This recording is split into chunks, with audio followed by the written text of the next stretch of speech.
তিনি আলোচনা শুনবো এবং তিনি সবকিছু ঘুরে এসেছেন তার অনুভূতি শুনবো ইনশাআল্লাহ।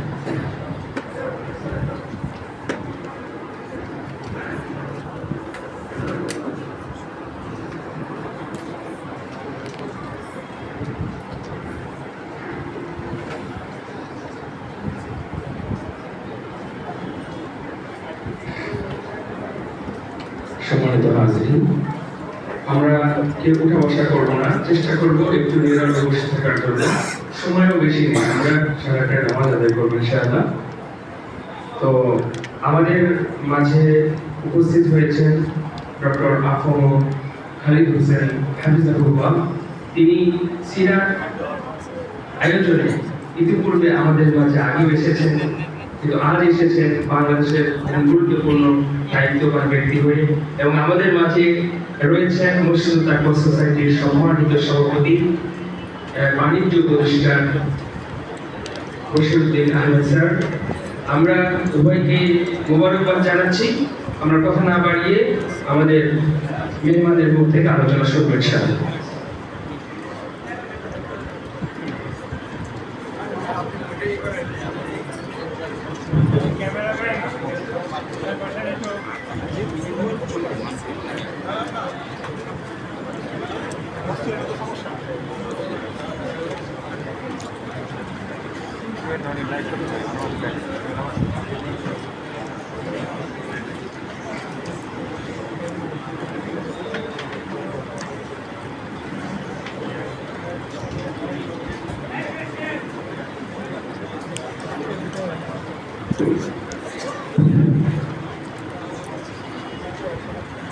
আসসালামু আলাইকুম ওয়া রাহমাতুল্লাহি ওয়া বারাকাতুহু। আমরা সবাই বলি আলহামদুলিল্লাহ। আলহামদুলিল্লাহ, আল্লাহ তাআলার মেহেরবানি আমাদের মাঝে উপস্থিত হয়েছেন। আপনারা দেখতে পাচ্ছেন প্রধানমন্ত্রী বাংলাদেশ সরকারের ধর্ম মন্ত্রণালয়ের সম্মানিত উপদেষ্টা প্রফেসর ডক্টর আহমদ খালিদ হোসেন। আমি 1998 সালে এবং 99 সালে যখন কোরিয়া মাদ্রাসায় পড়তাম, তখন মোহতারামের ইতিহাস ভিত্তিক আলোচনা করেছি। ইতিহাসের চট্টগ্রামের আপামর জনসাধারণ তাকে চিনতেন এবং যেখানে শোনা যেত যে আহম খালিদ সাহেব আসছেন, সেখানে মানুষের জায়গা দেওয়া যেত। আলহামদুলিল্লাহ, এমন একজন আলিমকে আমরা ধর্ম মন্ত্রণালয়ের উপদেষ্টা হিসেবে পেয়েছি। এই জন্য আল্লাহর দরবারে শুকরিয়া জানাচ্ছি। এবং তিনি আজকে ঘুরে ঘুরে আমাদের সকল আয়োজন দেখেছেন। আমাদের মসজিদের সম্মানিত সভাপতি এবং বাণিজ্য মন্ত্রণালয়ের সম্মানিত উপদেষ্টা জনাব শেখ বশিরউদ্দিন ভাইয়ের সাথে নিয়ে আমরা সবাই ছিলাম এবং তিনি তার যে অনুভূতি ব্যক্ত করেছেন, আলহামদুলিল্লাহ, আমরা মোহতারামের জন্য দোয়া করি। আল্লাহ তাআলা তাকে উত্তম বিনিময় দিয়ে ধন্য করুন। আল্লাহুম্মা আমিন। আলহামদুলিল্লাহ, আমরা মোহতারামের আলোচনা একটু দীর্ঘ সময় শুনতে চাই। এই জন্য আমরা আজকে ইশারের সালাত আরেকটু পরে আদায় করব। আমাদের কোনো সমস্যা আছে ইনশাআল্লাহ? আলহামদুলিল্লাহ, তাহলে আমরা আজকে ইশারের সালাত আমরা 9টায় আদায় করবো ইনশাআল্লাহ। 8:30টায় আযান হবে, আমরা 9টায় ইনশাআল্লাহ তাআলা ইশারের সালাত আদায় করবো। আর তার সাথে আমরা ইনশাআল্লাহ তাআলা চেষ্টা করবো মোহতারামের আলোচনা শেষ হওয়ার পর সালাতের পরে এই বিশাল আয়োজনের ক্ষেত্রে আপনাদের সকলের ভালোবাসায় যারাই এই পরিশ্রমটা করেছেন, আমরা তাদেরকে কিছু সম্মাননা প্রদান করব। আমি আশা করব আমাদের আয়োজনের শেষ পর্যন্ত আপনারা সবাই থাকবেন ইনশাআল্লাহ। এখন আপনাদের সামনে গুরুত্বপূর্ণ নাসিহা পেশ করছেন বাংলাদেশের বিশিষ্ট ইসলামিক চিন্তাবিদ, স্কলার এবং মাননীয় ধর্ম উপদেষ্টা প্রফেসর ডক্টর আহমদ খালিদ হোসেন। বিসমিল্লাহির রহমানির রহিম। নাহমাদুহু ওয়া নুসাল্লি আলা রাসূলিল কারীম, আম্মা বা'দ। তাকওয়া মসজিদের ব্যবস্থাপনায় আয়োজিত সিরাত রাসূল সাল্লাল্লাহু আলাইহি ওয়াসাল্লাম উপলক্ষে আয়োজিত এই মুবারক আলোচনা সভা সম্মানিত সভাপতি, মসজিদ কমিটির সম্মানিত সভাপতি ডক্টর আব্দুল আজিজ সাহেব, বিশেষ মেহমান আমাদের এই মসজিদ কমিটির সভাপতি, বাংলাদেশ সরকারের বাণিজ্য বেসামরিক বিমান চলাচল পর্যটন মন্ত্রণালয়ের মাননীয় উপদেষ্টা, এই মসজিদ কমিটির সভাপতি এবং সম্মানিত খতিব মহোদয় মৌলানা মুফতি সাইদুল ইসলাম সাহেব, ওলামায়ে কেরাম, দিনদার মুসলমান ভাইয়েরা, আল্লাহ তাআলার শুকরিয়া আদায় করি আজকের এই মুবারক মাহফিলে হাজির হতে পারলাম। আমি প্রায় 1 ঘন্টা যাবত উপরে আমাদের প্রিয় রাসূল সাল্লাল্লাহু আলাইহি ওয়াসাল্লামের জীবনধারা উপরে যে প্রামাণ্য ডকুমেন্টারি যে প্রদর্শনী দেখলাম, এটা বাংলাদেশে ইতিহাসে প্রথম। এই যে খেজুর গাছের আচ্ছাদন, উপরে ক্যানোপি, নিচে হযরতে কোন ঘরে থাকতেন, আমাদান আশার রাদিয়াল্লাহু তাআলা কোন ঘরে থাকতেন, ঘরের আসবাবপত্র কি হাদিসের আলোকে ওনারা উপস্থাপন করার প্রয়াস পেয়েছে। অর্থাৎ ফাতেমা রাদিয়াল্লাহু তাআলা আনহার ঘরের ভিতরে কিছু ছিল এবং হযরত কোন ধরনের খুতবা দিতেন, মিম্বরে উঠে, এটার একটা চিত্র আমরা দেখলাম। তারপরে ডিসপ্লেও আমরা দেখলাম এবং মসজিদের পানি মিনা মুস্তাফা আরাফারে যে বেরিয়ে যায় এক ভিতরে, এটা আমাদেরকে নবী যুগের ঐতিহাসিক ঐতিহ্য সম্পন্ন ইতিহাসের দিকে আমাদেরকে ঠেলে দেয়। আমাদের হৃদয় উদ্বেলিত হয়, নবী প্রেমে আমরা আপ্লুত হই, আল্লাহ রাসূলের আদর্শ সুন্নতের প্রতি আমাদের আগ্রহ, উৎসাহ, অনুসন্ধিৎসা বৃদ্ধি পায়। এটা বিশাল কাজ। কারণ আমরা সবসময়, আমি নিজে একজন শিক্ষক, সারা জীবন শিক্ষকতা করেছি এবং হাদিস পড়িয়েছি, ইউনিভার্সিটি কলেজে শিক্ষকতা করেছি। এগুলো হচ্ছে থিওরিটিক্যাল। মক্কা থেকে মদিনা হিজরত, হযরতের এই জীবন দ্বারা আজকে যেটা দেখানো হলো সেটা হচ্ছে প্র্যাকটিক্যাল। প্র্যাকটিক্যালের আবেদন মানুষের হৃদয়ে স্থায়ীভাবে থেকে যায়। আমি যদি বলি এইটার নাম ঘোড়া, তার 4টা পা আছে, লেজ আছে, মুখটা লম্বা, ক্যাশর আছে, এর পেটে মানুষ উঠলে চলে যায় অস্বাভাবিক এবং বহুদিন পানি না খেয়ে থাকতে পারে। এগুলো চিন্তা তখন ছাত্ররা ঘুমায়, পিছনে ছাত্ররা ঘুমায়। আপনি যখন ব্ল্যাকবোর্ডে অথবা ডিজিটাল প্ল্যাটফর্মে যখন একটা করে একটা দেখাবেন, পা যোগ হবে, ভরি যোগ হবে, লেজ যোগ হবে, কেশর যোগ হবে, মাথা যোগ হবে, পৃথিবীর উপরে যিনি আছেন অস্বাভাবিক তিনি যোগ হবে, তখন আপনি দেখবেন যে পিনপতন নীরবতা ক্লাসরুমে। এটা বহুদিন অন্ধকারে খেতে থাকে। এটা আধুনিক মেথোডোলজি অফ এডুকেশন। এই তখন মসজিদ কর্তৃপক্ষ যেটা দেখা যায়, এটা বাংলাদেশে আর কোথাও হয়েছে না।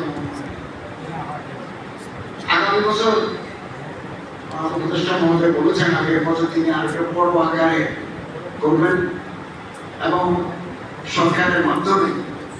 আমি লাহোর গেছি, ইসলামাবাদ গেছি, তো ইসলামাবাদ মসজিদে একটা মিউজিয়াম আছে। মিউজিয়ামের ভিতরে আল্লাহ রাসূল সাল্লাল্লাহু আলাইহি ওয়াসাল্লামের একটা সবুজ পাগড়ি আছে, একটা লাঠি আছে বাঁকা, একটা দাড়ি মোবারক আছে। এরকম একটা ছোট্ট, আমরা তুরস্ক ভাবে, তুরস্কে বেশি এই সমস্ত তুরস্কের স্মৃতি, যেগুলো তুরস্কে বেশি, কারণ তুরস্ক 700 বছর মুসলিম দেশে খেলাফতের দায়িত্ব পালন করেছেন, সেগুলো তুরস্কে জমা হয়ে গেছে। একবার বাংলাদেশে বেশ কয়েক বছর আগে হযরতের একটা দাড়ি মোবারক আনা হয়েছে। বাইতুল মুকাররমে মানুষকে দূর থেকে দেখানো হচ্ছে। চট্টগ্রামে নিয়ে যাওয়ার পরে মানুষকে আর সামনে পাওয়া যায়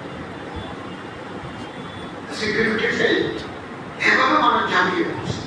তোমরা বন্ধ করে দাও।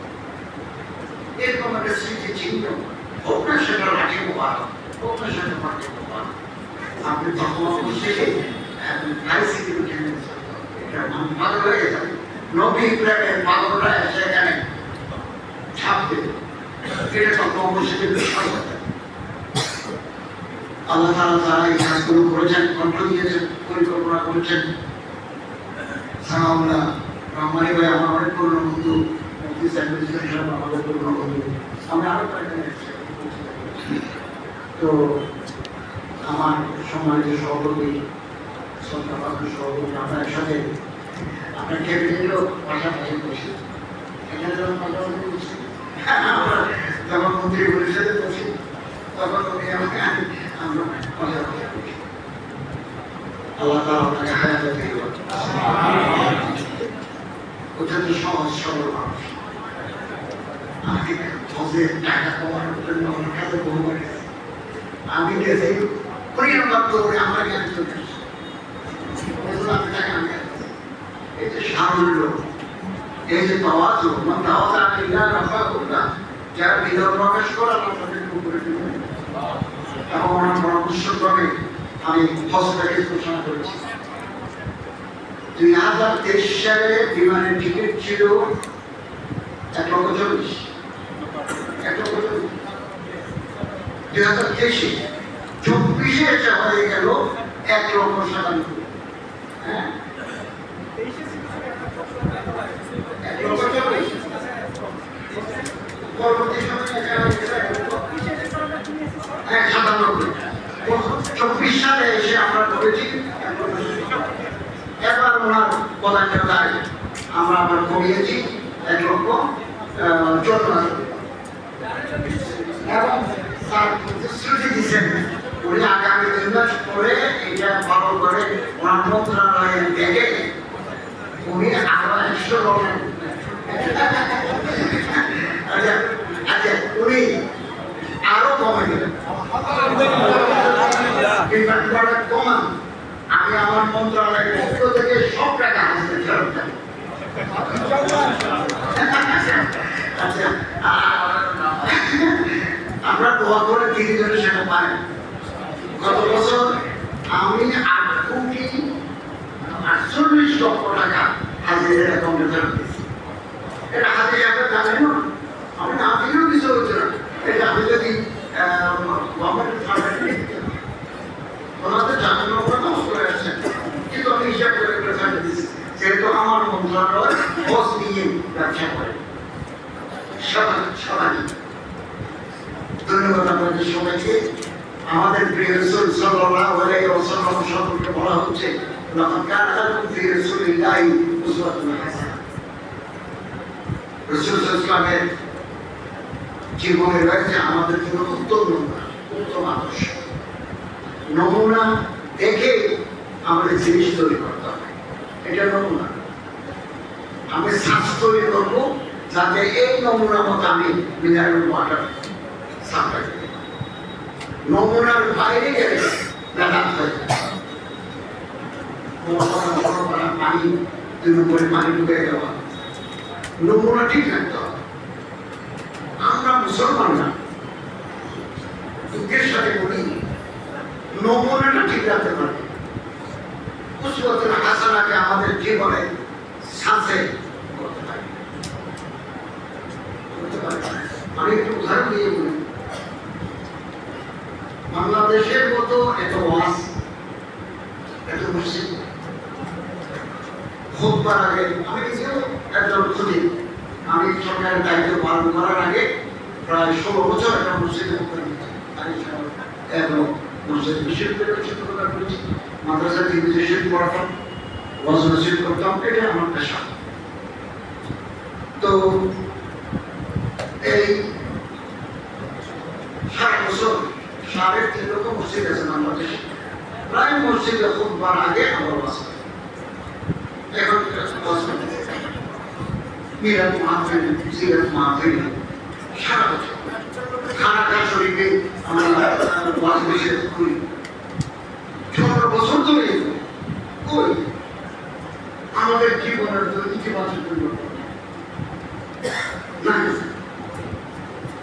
এই যে গাড়ি গজালেও ভিতরে আল্লাহ রসুলের মহব্বত থাকলে যেটা বাইরে থেকে আসে এটা রক্ষী থাকে আর না হলে তো ফেলে মাথায় তুলি আজাদের বসে যায় সবগুলো আমার কেন মনে হচ্ছে এগুলো আমার কেবল আশার সর্বস্ব আমাদের তো জীবনধারা কোনো মসজিদের ভিতরে জোতার বাক্স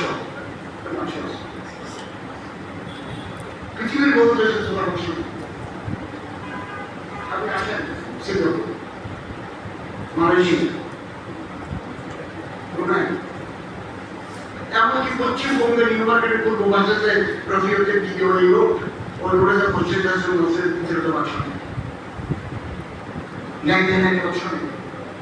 আমি গত সপ্তাহে ইসলামাবাদের ইন্টারন্যাশনাল ফয়সাল মস্ক যেমন মসজিদের মাঝখানে তো জোতার বাক্স নেই সব বাংলাদেশে। আমি কথা বলবো না মুসল্লিরা ছুটি করে মুসল্লির আল্লাহ বলা সোর মুসল্লির বেশ তৈরি ছোটাছুটি করতে আসে। আমি যখন বিয়ে প্রোটোকল আমার তো পাকিস্তান সরকার হাইয়েস্ট বিএপি প্রোটোকল দিয়েছে তো আমি নিচে সিটের নিচে সেন্টার থেকে যাচ্ছি আমার বলা হলো আপনি চেয়ারের ভিতরেও রাখতে হবে আর এখানে রাখতে হবে ভিতরে একটু গিয়ে দেখলাম যে ওখানে এক পাশে একটা আলমিরা আছে ওখানে আমরা জমা রাখতে পারবো। আমি রাখছি দিচ্ছি নামাজ পড়ে এসে জমা ঠিক মতো করি লাইনে লাইনে জমা এক সময় আমি একটা নতুন জমা দিচ্ছি 3,000 দিই নামাজ জমা নামাজ পড়াতে আসছি ওই দিন জমা দিয়েছি সব কি মনে করেন এই নাম তো দিয়ে বুঝবো এগুলো অনেক এগুলো হচ্ছে জুতা আর আমরা যারা শিক্ষিত আমাদের যাদের ডিগ্রি আছে হাইয়েস্ট কোয়ালিফিকেশন আছে আমরা যারা ভালো ভালো পদে আছি আমরা জুতা চলে শেষ এবং আমরা ধরনের উৎসাহ যেটাকে রাষ্ট্রবিজ্ঞানের ভাষা হয় এটা টেপিজম লাল ফিকার দৌড়ত্ব ওই যে ফাইল বাজিরাকে লাল ফিকারি টাকা দিলে করে না হলে করে না এই করে না বিদেশে ভালো না কোটি কোটি নামাজ পড়তে পড়তে কপালে দাম ব্যাংকের 80% টাকা লম্বা গাড়ি ব্যাংকের 80% টাকা লুট করে দিয়েছে গাড়ি চলতে চলতে আলহামদুলিল্লাহ কপালে দাম সিংহা উঠি উঠে হিমে আসলে কপালে চলতে থাকতা নিঃসন্দেহে এটা বিরাট ভুল কিন্তু তার জীবন ধারা উঠে কেন 14 বছরে আমরা সোজা হতে পারলাম তাহলে কি হলো হলুকে উজ্জ্বল হাসান আমাদের জীবনে কেন আসে আর আরো দেখেন সাথে করে উঠায় তারপরে পিএলএর যায় পিএলএর থেকে আসার পরে অথবা ভিতরে নাতি টাতি নিয়ে বছর আমরা তো গরিব মানুষ আমি সারা জীবন কবুতর 70-এর উপর দিয়ে রাখছি দেখান থাকে সেখানে আমাদের হল মিশন আছে ওখানে থাকে আগে দেখি অথবা অসুস্থ মানুষ গাড়ি নিয়ে একেবারে নামার নিচে মানে তারপরে নিচে গাড়ি রাখে নাতি টাতিতে সমস্ত থাকে থাকে কোথায় দারুণ থাকে কোথায় ইনকাম থাকে কোথায় তরফটাও আমরা দেখছি এখন সাজাইছি থাকতে পারে ওনারা মানে থাকে ওনাদের কাছে কি আলাদা স্যালাড আছে স্যালাড নাই ক্ষমতা আছে পয়সা খাওয়ার সুযোগ আছে তারপর ওখানে থাকে এই সমস্ত ঘুষ করে হজ আল্লাহ দরবার কবুল হবে না রাসূলুল্লাহ সাল্লাল্লাহু আলাইহি ওয়াসাল্লাম না ইয়াদখুলুল জান্নাতা জাসদুন উযিয়া বিল হারাম শরীরের ভিতরে রক্ত আছে সারা মুসলিম হাঁটি বুঝতে আছে কত 60 থেকে 70 কেজি। আপনি এক ফোঁটা রক্ত এক টুকরা বুঝতে ফোঁটা হাঁটি যদি হারাম অবৈধ না জায়েজ দিয়ে এই শরীর মোটা করেন, তাজা করেন, ভারী করেন, এই শরীর দেখতে যাবে না। তাহলে আমার জীবন, আমার ক্ষমতা, আমার দম্ভ, আমার ধাপক কি যাবে? এই শরীর দেখতে যাবে করে যাবেন। কমজোর মান আমাকে হাদিস আছে, কোন চোর, কোন সন্ত্রাসী, কোন টাকাবাজ, কোন লুটেরা যখন হজ করতে থাকে তো মক্কা শরীফে গিয়ে আমরা লব্বাইক আল্লাহুম্মা তালবিয়া করি, আল্লাহু আকবার, লব্বাইক লা শারীকা লাক লব্বাইক, ইন্নাল হামদা ওয়ান নি'মাতা লাকা ওয়াল মুলক লা শারীকা লাক। যারা হালাল টাকাকে হজ করতে গেছেন তাদের জীবনের সমস্ত গুনাহ মাফ। তারা হজ করে ফিরে আসবেন, মায়ের পেট থেকে একটা বাচ্চা জন্ম নিয়ে আসাতে তার যেমন কোনো পাপ নাই, গুণা নাই। হাজি সাহেবের 90 বছরের উপরে 100 বছরের গুণা নাই, তবে মাফ করে দিলেন। কিন্তু আপনি জনগণের টাকা লুট করে একটা বালিশের দাম 40,000 টাকা, একটা বেডশিটের দাম 40,000 টাকা, একটা ছাগলের দাম কত? ছাগল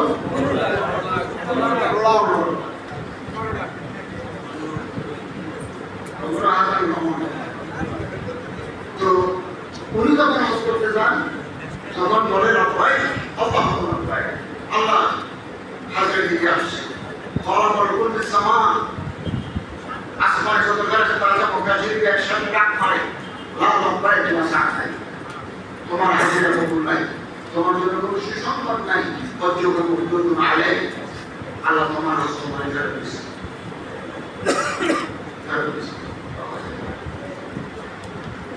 আমাদের জীবন মাসে করি।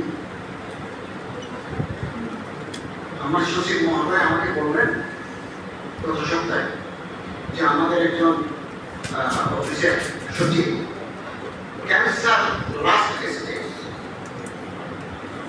তো কেমন দিতে হয়, কেমন দাম বেশি, কেমন থেরাপি দিতে হয়, তো সাথে কিছু সাহায্য করা গেলে তাহলে উনি অন্তত যতটুকু আছেন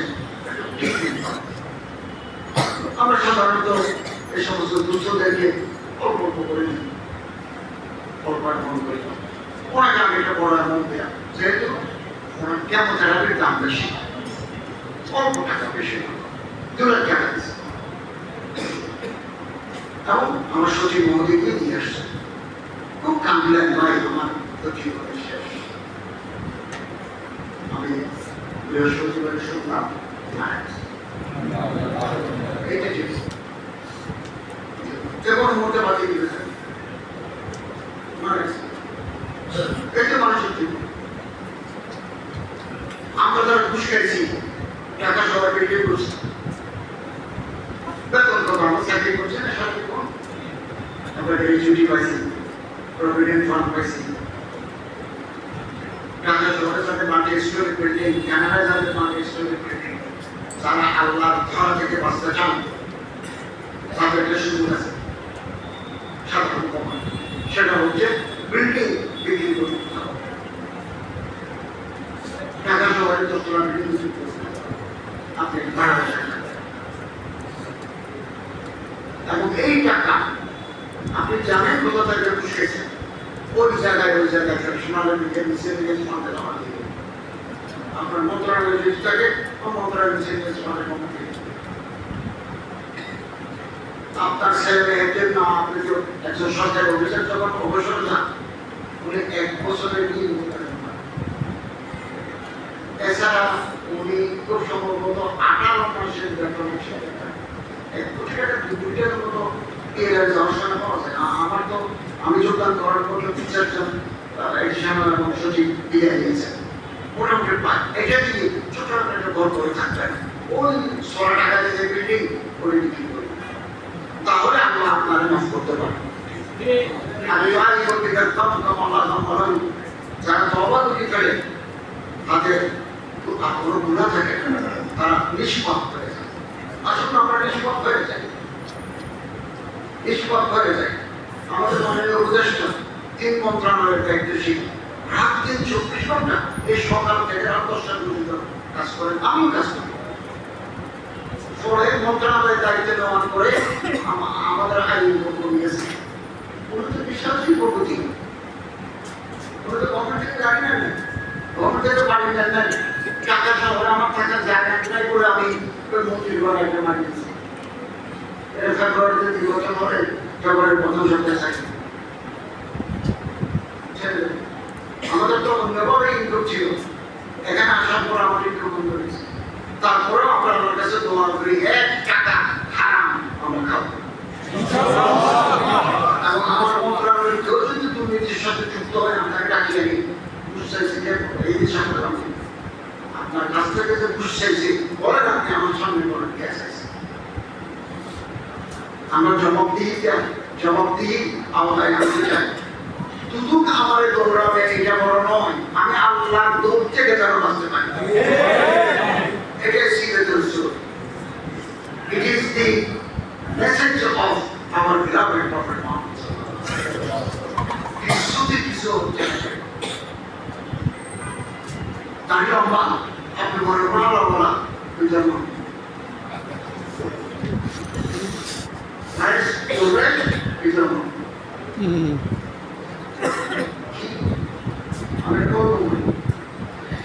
আমি যখন চট্টগ্রাম বিশ্ববিদ্যালয়ে অনার্স করি, তখন প্রফেসর আসাদুদ্দিন 1954-এ কুড়িগড় মার্কা ম্যাপ থেকে রাষ্ট্রনীতি নিরীক্ষণ করেছিলেন। তিনি আমার ইংরেজি টিচার, তিনি একটা বই লিখেছেন, এটা মিষ্টির প্যাকেট দিন, লাল ফিকারি, এটা মিষ্টির প্যাকেট দিয়েছেন, বই নাম্বার মিষ্টির প্যাকেটও অনেক সময় ওখানে গল্প লিখছে, সাহিত্যের একটা হচ্ছে গল্প, কবিতা, উপন্যাস, ছোট গল্প, করে লিখছে। কোর্টে বর্ষায় তিনি লাল সাধুর পাশে দিকে বসে খাই থেকে চলে যান, এটার মধ্যে ব্যাংক হবে। অধিকাংশ ব্যাংক ভালো মানুষও আছে, অধিকাংশ ব্যাংক সহকারী আপনাকে টাকা চাইতে হবে না, খালি যাওয়ার সময় নিজে টাকা জামিনের জন্য এত, শুনানির জন্য এত, এত চাইতে হবে। জবাব সে আপনার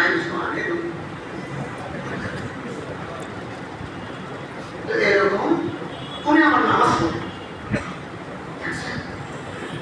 আজান দিলে আজান দিলে তোরা বসে গেছে ওষুধ বানাচ্ছে মক্কার একটা যাই করে ওনাদেরকে বড় মিয়া বলে, বড় মিয়া, বড় বাবু, বড় মিয়া আমার একটা মামলা দিলাম, আজকে সন্ধ্যা হয়ে গেল, আমার তো পরশুরাটি হচ্ছে না, পরপর টাইম নিয়ে এই নিয়ে সেই নিয়ে, তো আমারটা আপনি আগামী মাসে ডেট দেন, আমি যদি পাই আমার দেবেন না পাই নেন, কিন্তু আমি জ্ঞানী হোক ধরেন 500 টাকা নেন, শুনানি ডেট দিতে হবে। তখন উনি বড় মিয়া বলতেছেন, আমি তো দ্রুত দেরি করে ফেলছ, আমি তো অজু বানিয়ে ফেলছি, আমি এইটা করতে পারবো, অজু করছে আমি নামাজ পড়ব। উনি বলতেছেন বড় মিয়া আমি আর কত আর কোর্টে আসবো, আমার তো মামলা শুনানি হচ্ছে না, আমি বাবার উকিলের ফিস দিই, সরকারকে দিই, মুহুরিকে দিই। তখন বলতে যাচ্ছে আমি তো করতে পারবো না, আমার পকেটে ঢুকে দিই। এই হচ্ছে ভণ্ডামি, ধর্মের নামে ভণ্ডামি। যে ভণ্ডামি থেকে আমার দেশকে, আমার মাতৃভূমিকে উদ্ধার করতে হবে, উদ্ধার করতে হবে আমার দেশকে। কোথায় যাবো? রেট হয়ে গেছে,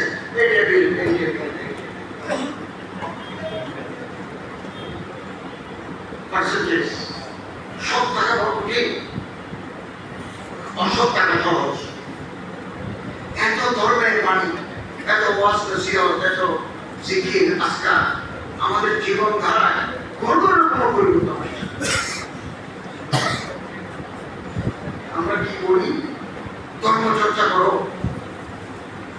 righteousness, exhortation,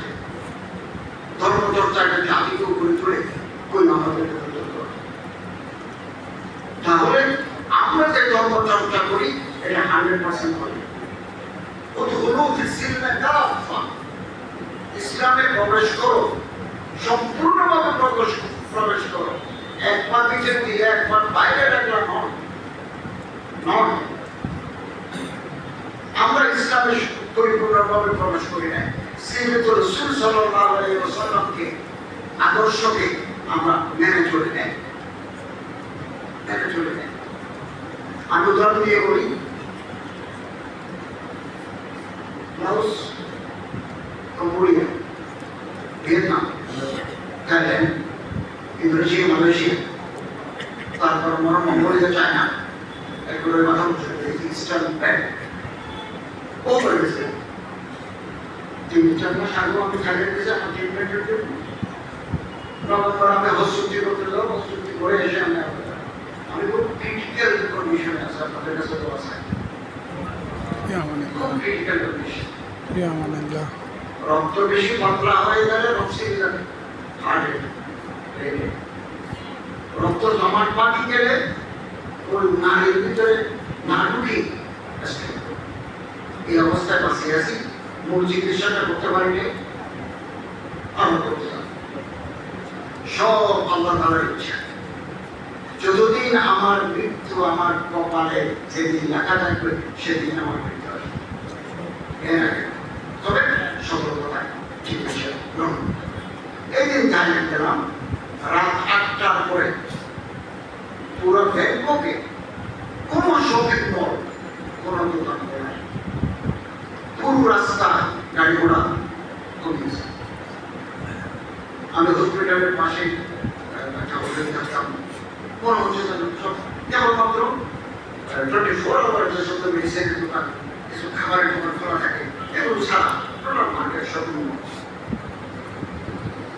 তো আমাদের হেলথ কমিশনের একজন অফিসার সাবেক আমার সব ছিলেন, উনি আমাদের বললেন, স্যার এখানে ভোর হওয়ার আগে সবজির বাজার বসে জবর মসজিদে আজান থেকে 9টায় মার্কেট শেষ। মাংস, মাছ, সবজি এখানে বিক্রি হয় 9টায় শেষ। 9টায়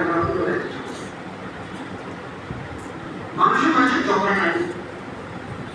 আপনি যদি একজন ইস্টার্ন থাইল্যান্ডে দেখো, মানুষের জিনিসে মানুষের সাথে ঝগড়া করে, ও যদি অসন্তুষ্ট হয় তাহলে সাথে কথা বলবে না, নিরুপ থাকবে, কোনো কথা জবাব দেবে না। তখন আপনি বুঝতে পারবেন যে সে আপনার কথায় অসন্তুষ্ট। ইচ্ছা নাই, বিদ্বেষ নাই, ফেসবুকে লেখালেখি নাই, একজনের আরেকজনের ফেসবুকে কথা লিখে দিল আশেপাশে। এটা তো নবীতরিকা বাংলাদেশের মানুষ মানে না, আরব দেশের মানুষ মানে না। নবীতরিকারা কি করে মানে? হযরত সাল্লাল্লাহু আলাইহি ওয়াসাল্লাম এশারের নামাজ পড়ে ঘুমাতেন। এশারের নামাজের আগে রাতের খাবার গ্রহণ করতেন। ডাক্তাররা বলছেন 7টায় রাতের খাবার, 7টায় খাওয়াটা উত্তম সময়। 7টা তো আমরা কেন 7টা নামাজ পড়ে ঘুমাবো? আমরা যে 7টা ঘুমাই, আমরা তো 2টা পরে ঘুমাই, চেকিং করি। ভোরবেলা কজনে আমরা ঘুম থেকে উঠি ভোরবেলা? অথচ আমাদের সুস্থ হাদিস, আল্লাহুম্মা বারিক আলা উম্মতি কুল্লিহা, আমার উম্মতের যে সমস্ত মানুষ অতি ভোরবেলা কর্ম সম্পাদন করে কাজে যায়, তাদের জীবনে তুমি বরকত দাও। এর মানে আমরা কেন মানি? এত ধর্ম, এত হুজুর, এত বুজুর্গ, এত বিশ্বাস, আপনি আসেন পৃথিবীতে বাংলাদেশ ছাড়া আরো জায়গা ছিল, ফিনল্যান্ড, নরওয়ে। পৃথিবীতে শুধু বাসযোগ্য কোনো দেশ থাকে তার নাম নরওয়ে এবং ফিনল্যান্ড। পৃথিবীর বাসযোগ্য কোনো দেশ থাকলে তার নাম ঢাকা। ঢাকার আকাশে, ঢাকার বাতাসে শিশিরা। বুড়িগঙ্গা নদীর পানি পৃথিবীর নিকৃষ্টতম পানি, পলিউটেড। ইংল্যান্ডে আমি 24 সালে ইংল্যান্ড গেছি, টেমস নদীর পানি আমাদের বুড়িগঙ্গার মতো হয়ে গিয়েছিল। এখন টেমস নদীর পানি মিনারেল ওয়াটার মতো স্বচ্ছ। আমি পানি ধরে দেখেছি, আমরা সব ধৈর্য ওখানে ফেলি। রসুলের কোনো কথা আমরা মানি না। ইত্তাকুল মালায়েকাত সালাস, আল্লাহ রসুল বলেন 3 জায়গায় পায়খানা প্রস্রাব করবে না। রাস্তার কিনারা, গাছের ছায়ায়, পানির ধারে। ভেড়া বছর কেন? তুমি যদি রাস্তার কিনারে ওপেন পায়খানা করো, ঢাকা শহরে কোটি কোটি মানুষ যদি রাস্তায় পায়খানা করে, তো এনভায়রনমেন্ট পরিবেশ নষ্ট হয়ে যাবে। এখন আমি বিশ্বাস দিতে পারেন পানির ধারে যদি আপনি পায়খানা করেন, সত্যি রোগ হয় পানি বাইরে, ওয়াটার বড় তো পানি নষ্ট হয়ে যাবে। এই জন্য এই জায়গায় পায়খানা না করতে নিষেধ করেছে। আমাদের দেশ গরুর দেশ, গাছপালা নেই। হযরত বলেন, তুমি যদি মনে করো আগামী কিছুদিনের ভিতরে কেমন হয়ে যাবে, আকাশে যখন মেঘ দেখি আমরা বৃষ্টির আশঙ্কা, শহরে যখন বাতাস পড়ে আমরা মনে করি সেট করা।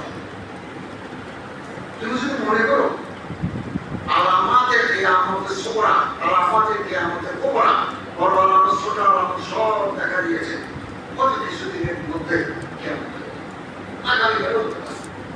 হযরত বলেন ফি ইয়াদিহি ফাসিলা, তখন কারো হাতে যদি গাছের ছাড়া থাকে, বড় নবী বলছেন, বড় নবী যদি থাকে তাহলে বলি ছাড়, এটা মাটির ভিতরে পুষে দাও, বপন করে দাও, রোপণ করে দাও।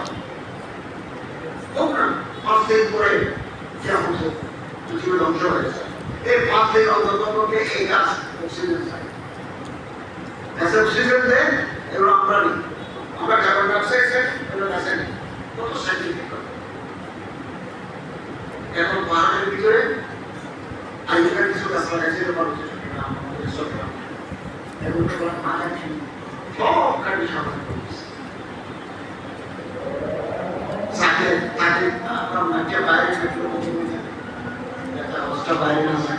তো রসুলের হাদিস, আল্লাহর কোরআনের বাণী, হুজুরদের এত মেহনত আমাদের অন্তর এত বেশি নষ্ট হয়ে গেছে, কোন অ্যাকশন কোন আমলে আমরা যেতে পারছি না।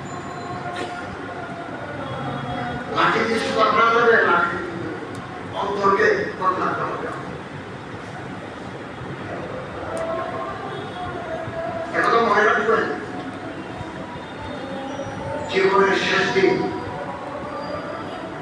একদিন আসবে আমার আপনার সময়।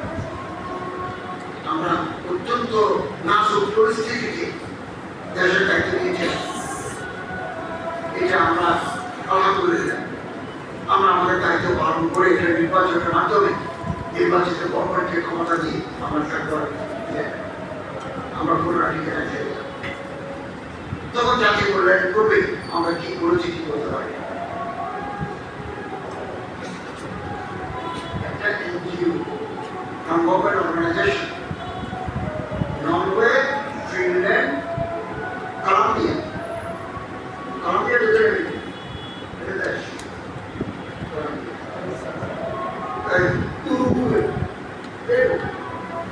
এই সমস্ত দেশে তারা 25টা করে মানি ব্যাগের ভিতরে 5,000 টাকা লোন রাখছে, একটা ভিজিটিং কার্ড, একটা credit card, railway platform, bus station, গির্জার সামনে, মার্কেটের সামনে বিভিন্ন জায়গায় ফেলেছে। নরওয়ে দিয়েছে, ফিনল্যান্ডে দিয়েছে, এই সমস্ত ব্রাজিলের পাশে দেশের সাধারণ মানুষের চরিত্র কি। আমি না অফিসিয়াল, আমি না ব্যাংকার, আমি পলিটিশিয়ান, আমার আকার ভালো, সেবা ভালো কিনা, শ্রমিকের চরিত্র ভালো কিনা, এভারেজ মানুষের নৈতিকতার মান পরীক্ষা করে। ফিনল্যান্ড এবং নরওয়েতে 24টা মানিব্যাগ মালিকের কাছে ফেরত দিল, একটা মানিব্যাগ চাই। ওই মোবাইল দেখি আমি আপনার মোবাইল থানায় দিয়ে আসছি, আপনি এসে আর দক্ষিণ আমেরিকায় 24টা ফেরত যায় না, একটা ফেরত। বাংলাদেশে খালি বলতেছি সতরা উত্তরাখণ্ড বিভূতি ওই ঠিকানা মতো আপনাদের করে গিয়ে আপনারা চিহ্নিত করা কেন আমাদের চরিত্র 50 বছরের ঘটনা জাপান একটা শহর আছে আমার বলতে চাই জাপান একটা শহর আছে কুবে কুবে শহরে পার্টি স্টোরে শপিং মল জাপানের বৃষ্টি হয় তো আপনি আসছেন যখন বৃষ্টি ছিল তখন সময় আপনি বছরতলায় বৃষ্টি 100টার মতো ছাতা একটা ভলান্টারি অর্গানাইজেশন বসায় আছে আপনি ওখান থেকে ছাতাটা নেবেন বসায় চলে যাবেন পরবর্তী সময় এসে আপনি এখানে আবার দিয়ে যাবেন এখানে আমাদের এখানে বাইরে মঙ্গল হয়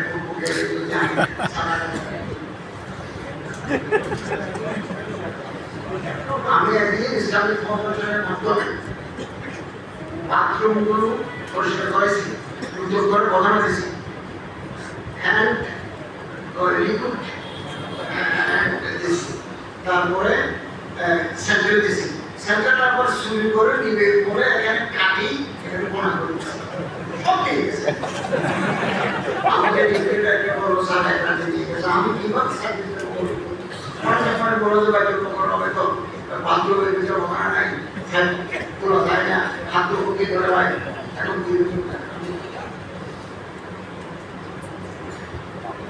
তারপরে পূর্ব গেছি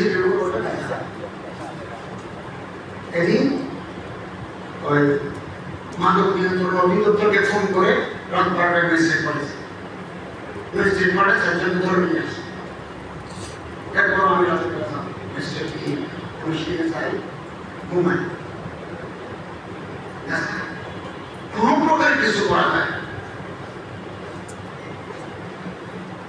আসলে আমরা তো অবাক হই আমরা ভালো হয়ে যাই যে কোনো মুহূর্তে টাকা চলে সতর্কতা কম হয়ে যাবে তোমরা আমাদের জীবনের সমস্ত কর্মকাণ্ডের জন্য আমার কাছে এখানে হয়তো পার্কে গেলাম ওখানে পারবো সুযোগ নেই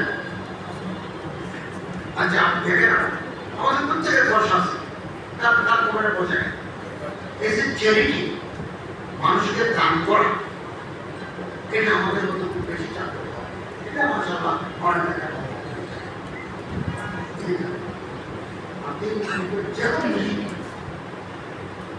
যে কোনো দেশে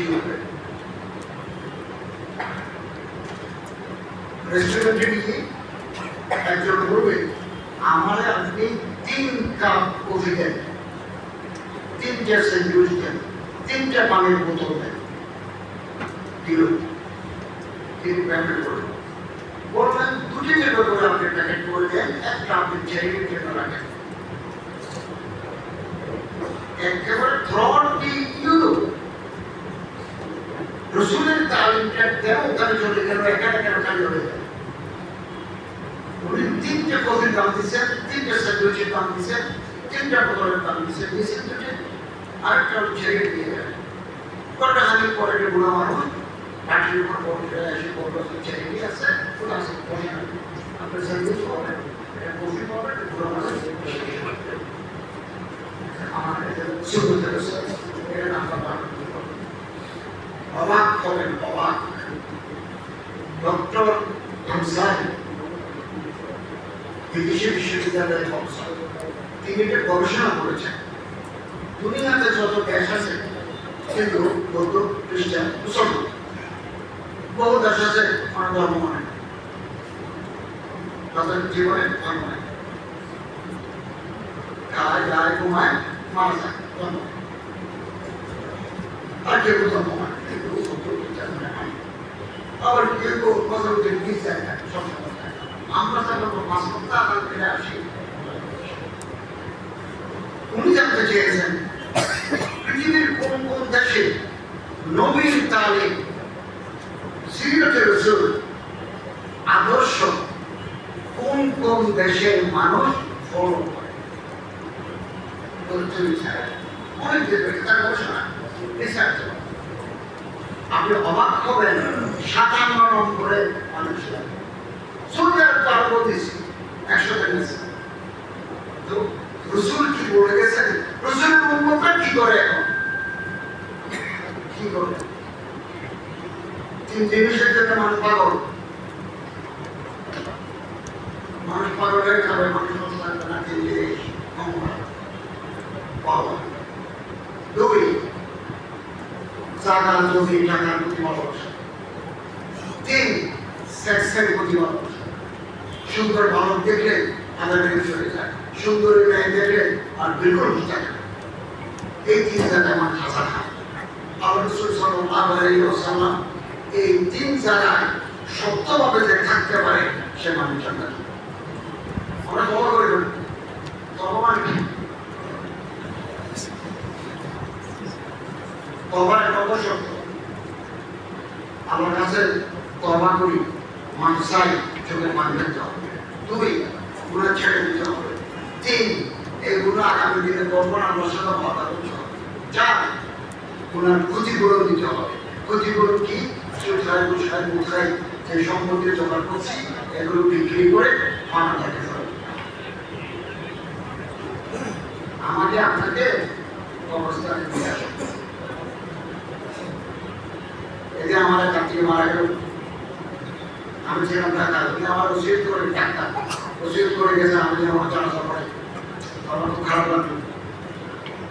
আমি বললাম একটু রেডি করেন, আমি একটা প্রশ্ন হয়ে গেছি।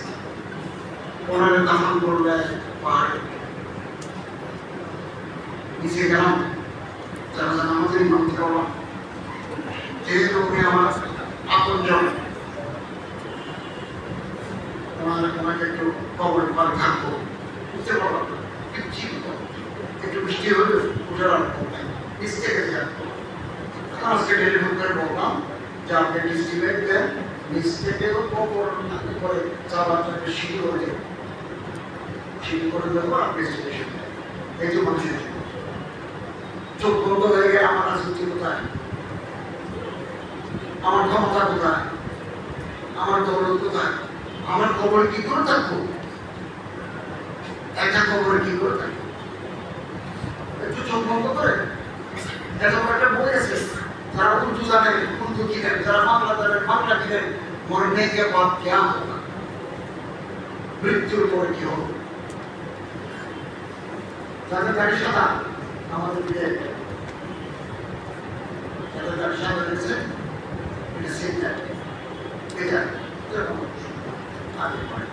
আমরা স্বচ্ছ জীবন যাপন করবো। আমার ছেলে, আমার মেয়ে, আপনার ছেলে, আপনার মেয়ের জন্য আল্লাহ নিজে রেখেছে। আমার ছেলে আমার ছেলের উপযুক্ত, আমার ছেলে কি আমার ছেলে, আমার মেয়েরা উপযুক্ত। আমি যে বিশ্ববিদ্যালয় করতে পারি না, আমার সঙ্গে আমি যে বিশ্ববিদ্যালয় অ্যাসোসিয়েট প্রফেসর হতে পারি না, আমাদের বিদেশে বিশ্ববিদ্যালয় থেকে আরো অস্ট্রেলিয়া আমেরিকা থেকে পিএইচডি করবে, স্কলারশিপ ঠিক ঠিক পড়াশোনা থাকবে, স্কলারশিপ বলে তো তাদের কপালটা আল্লাহর কাছ থেকে নিয়ে আসছে। চট্টগ্রামে আমার নিশ্চয় আমি মাদ্রাসায় করেছি, চট্টগ্রাম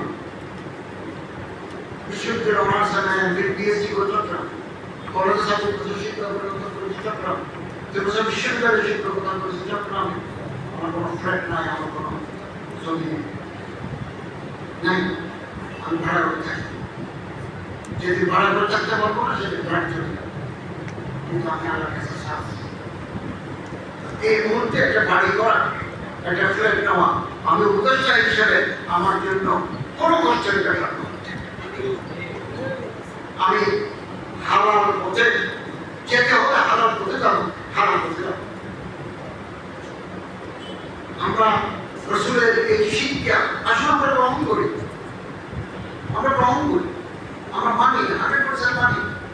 হারাম টাকা দিলে দোয়া কবুল হবে না বলছে, আপনাকে আল্লাহর কাছে জবাব দিতে হবে, কথা শেষ। 5টা প্রশ্নের জবাব দিতে না পারলে কিয়ামতের মাঠে কোন বান্দাকে আল্লাহ নড়াচড়া করতে দিবেন।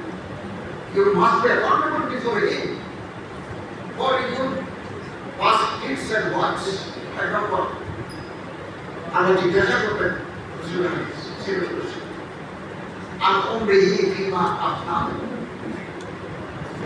জীবন কোথায় কাটিয়েছ? 80, 90, 100 হাজিরা ওয়ান স্বাভাবিক ফিমা আহ্বান যৌবন কোথায় কাটিয়েছ? হাজিরা যৌবন কি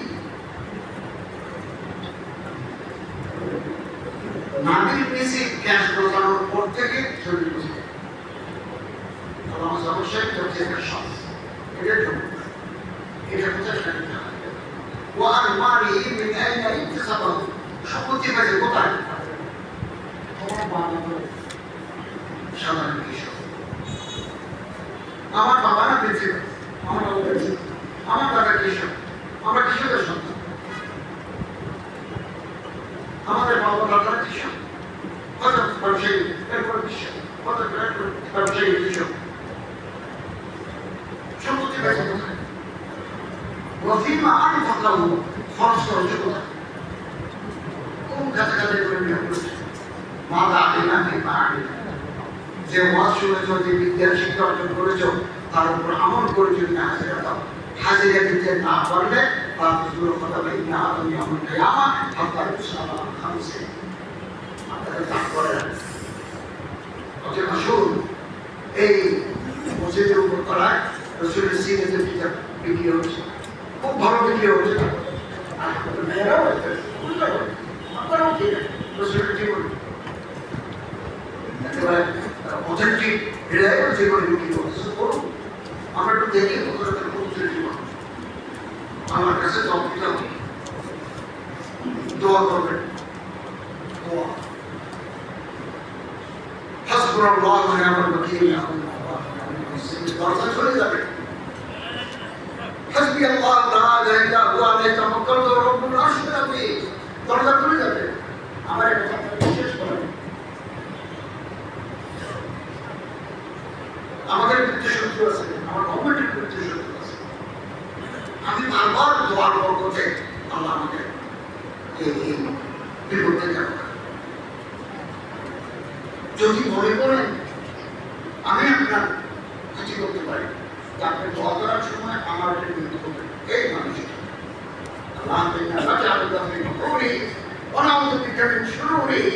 আল্লাহ তার সন্তান মামলা করে হাদিস হাদিস এটা আমার কথা আপনি আজ থেকে আমল করেন, কাল থেকে আল্লাহ আমাকে নাজারত করবেন। আল্লাহ মারুফ দিকে আমি গলাবাজি দেয় গলাবাজির আদু সমাজের আহবা কাগজের পে দফা করে বসে আর আমি মজা করতে আমি মজা হল আমার এই দোয়ার ভিতরে আমরা থাকি। দোয়ার ভিতরে প্রতিদিন কোরআন শরীফ তেলাওয়াত সতেরো বাইরে 3 মন্ত্রণালয়ের বাইরে গ্রুপ অফ ইন্ডাস্ট্রিজ এর মালিক সকাল বেলা করতে পারলে আমি আপনি কেন পারি? আমরা এক কথা বলবো, এক চেষ্টা করবো, আমাদের জীবন আলোকিত হয়ে যাবে। আমরা আল্লাহর কাছে বেড়ে গুনাহ হাজির হয়ে যাবো। আল্লাহ মাফ করে না, গফুরুর রহিম, সত্তারুল ওয়াদুদ, সত্তারুল ওয়াদুদ। ঘর থেকে বের হওয়ার সময় আগামীকাল ফজরের নামাজ পড়ে আসার সময় কথা শেষ করে দিচ্ছি। আপনি বলবেন বিসমিল্লাহি তাওয়াক্কালতু আলাল্লাহ লা হাওলা ওয়া লা কুওয়াতা ইল্লা বিল্লাহ। ঘর থেকে বের হয়ে তখন মসজিদে আসবেন, তখন মসজিদ থেকে বের হয়ে তখন মসজিদে যাবেন। কত বিপদ হতে পারে না? আল্লাহ আপনাকে ফেরেশতা দিয়ে বিপদ থেকে এগুলোর জন্য শরীর মঙ্গল লাগে। আরেক কথা যদি চোখের পানি ফেলতে পারে, এই চোখের পানি আপনার সারা জীবনের গুনার আগুন নিবে। চিন্তা করুন। আমিন।